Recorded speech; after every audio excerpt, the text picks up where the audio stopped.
네, 안녕하세요. 정신건강의학과 전문의 도영입니다. 벌써 크리스마스가 지나고 한 해가 저물고 있습니다. 20년은 개인적으로 조금 저한테는 아쉬운 해예요. 저는 올해 책도 출간하고 많은 분들과 만날 수 있는 기회들, 북토크라든지 많이 예정되어 있던 기회들이 코로나로 인해 다 무산이 되었답니다. 멋진 일도 있었고 실망한 일도 많았던 사실 한 해였어요. 아마 코로나로 인해서 너무 힘든 분들도 많을 거라고 생각을 합니다. 그 정도는 아니더라도 계획했던 것들이 여러 변수로 인해서 잘 되지 않은 분들도 많이 계셨을 것 같고요. 오늘은 아무것도 하지 않은 듯한 마음으로 맞이하는 연말, 그리고 또 새로운 한 해를 또 맞이하는 마음에 대해서 이야기를 해보려고 합니다. 저는 어릴 때는 연예대상을 곧잘 봤었어요. 화려한 옷을 차려입고 눈부신 스포트라이트를 받으면서 상을 받으면서 이제 배우나 가수들이 눈물을 흘리는 모습이 정말 멋지더라고요. 막연하지만 나도 열심히 살면 내 인생에도 언젠가는 저런 순간이 올 거야, 그런 상상을 했던 것도 같습니다.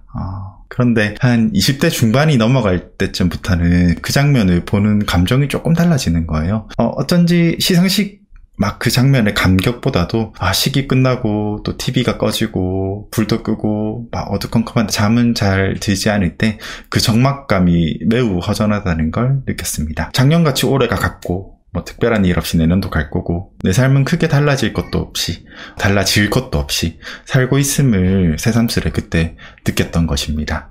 스마트폰을 켜면 인스타그램, SNS에 타인의 멋진 장면들이 넘쳐납니다. 짧은 글과 사진들, 2초 남짓 손가락으로 넘기는 시간 동안 보여줄 근황을 딱 선택하라고 하면 모두들 자기의 가장 아름답고 찬란한 순간들을 골라서 전시를 하는 거예요. 그들의 보여지는 삶은 화려하기만 한데 그에 비해서 내 삶은 더욱 초라하게 느껴집니다. 특히 이렇게 아무것도 하지 못했다는 느낌으로 맞이하는 연말에는 그런 느낌이 더 심해지는 것 같아요. 내 인생은 상투적인 좀 도입부 반복 중인데 타인의 삶은 절정, 멋진 장면들로만 가득해 보여요. 그럴수록 뒤처지는 것 같다. 도태되는 중이다. 이대로 행복할 수 있을까? 이대로 괜찮을 걸까? 이런 생각이 밀려오곤 하는 것 같습니다. 우리가 소설을 읽을 때 끝부터 읽는 경우는 없죠.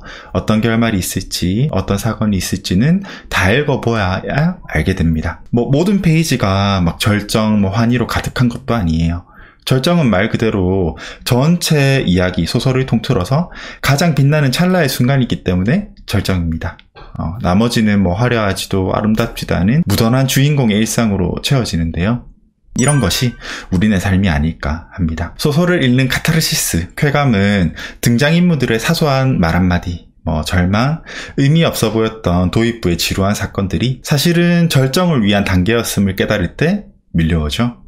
마찬가지로 우리의 삶의 감동 역시 흔한 일상, 실패의 아픔, 시련의 상처, 이런 힘들고 평범한 순간들이 절정을 위한 복선이었음을 깨달을 때 벅차오르는 것 같습니다. 그리고 멋진 문장들은 이렇게 절정이든 도입부든 서사에 상관없이 여러 페이지 곳곳에 숨어 있죠.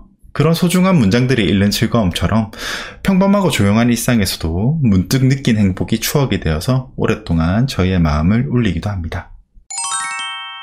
원래 사람은 자신의 성공을 과시하고 싶어 하기 때문에 여러 매체를 통해서 이러한 얘기들이 진열돼요.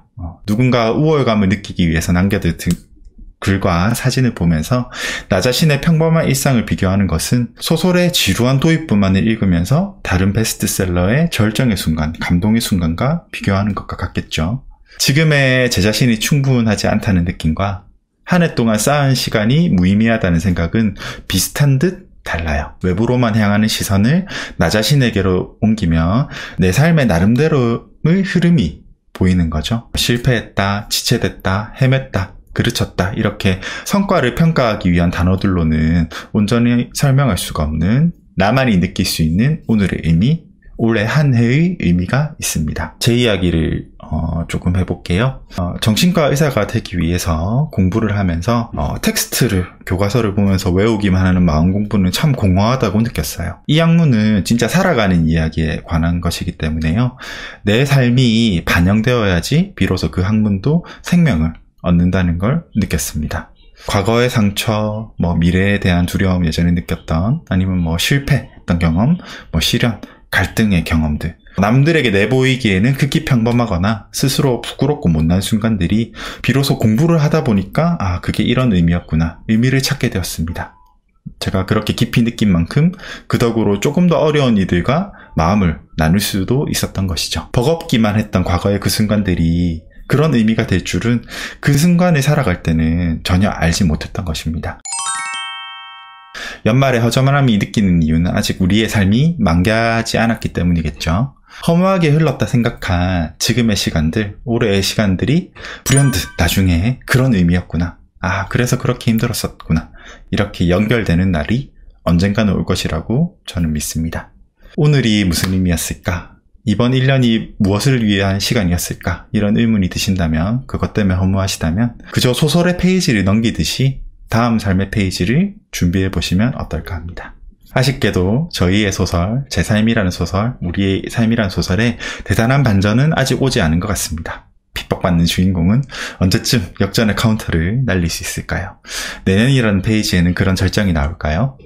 답은 아무도 모릅니다. 단지 정해진 결말을 향해 그저 읽어 나갈 수밖에 없는 게 소설책이라면 인생은 그 속에서 우리가 직접 우리의 이야기를 써내려갈 수 있습니다. 아름다운 절정이 기록되는 것이 내일일지 내년 10년 뒤의 페이지일지는 아무도 모릅니다. 올해의 일상, 아픔, 기쁨과 좌절이 무의미한 에피소드로 끝날지 아니면 나중에 절정을 위한 복선일지도 역시 삶의 절정과 결말에 다다라서야 깨닫게 될 것입니다.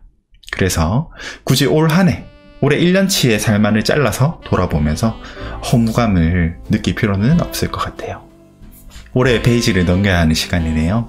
여러분과 저의 2021년이라는 다음 페이지에 행복과 닮아갈 것 혹은 행복과 닮은 것이 쓰이기를 바라겠습니다. 네, 들어주셔서 감사합니다. 저는 이두영이었습니다.